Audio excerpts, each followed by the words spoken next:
Hi friends, I just wanted to go over one of the pages in your addition and subtraction workbook today in case that was something that you chose to do off of your activity board. Today I'm going to be working on page 7, and before I start I just wanted to draw your attention up to the top corner here where it says families of 5. Right there. Now you might not be able to see it, but it says families of 5.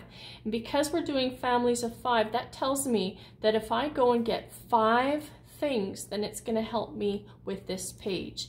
So I've got 5 blocks here. You could use Cheerios, raisins, beans, pennies, anything you've got to use as counters. And I'm actually going to be doing this section here in the middle, and I'm going to show you how to do that.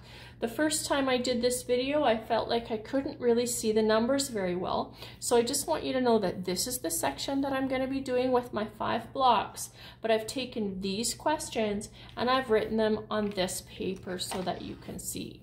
So I have my 5 blocks, friends, and I'm making sure that I understand that this is a page that has mixed addition and subtraction, and that means that I have to pay really close attention to my signs that are my action signs and tell me what to do. My first number is the number that I always start with. So in this equation, it's telling me I have 5 things, but I'm only starting with 2. Now, my action is to add, because this is the plus sign or the addition sign telling me to add, and I need to add 3 blocks or 3 things.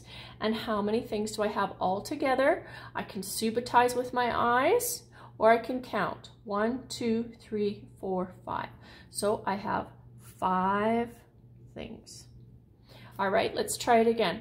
This is telling me to start with 3 things.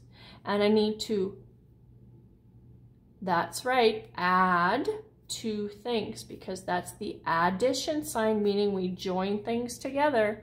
So I'm adding 2 things, and now I have 5 things all together.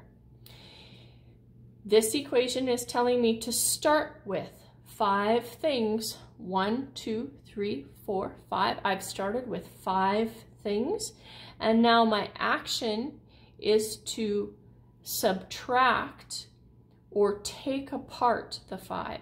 So it is 5 subtract 2 things. So I take 2 things. I'm taking the number 5 apart.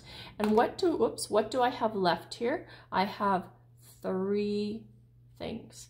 And one more time, I've got 5 things that I'm starting with. Remember, this number tells me what I'm starting with. I look at my action sign. My action is to take away, subtract 3 things, or take away or separate. So I'm taking away 3 things. And what am I left with? Right, I'm left with 2 things. Awesome job, friends. If you've chosen this activity off of your activity board, then we'd like to see you working on it for 10 minutes. You don't necessarily have to finish the whole page, but if you do, that is awesome. Have a great day, friends. Keep playing your games every day so that you can build your math mind to become a better mathematician.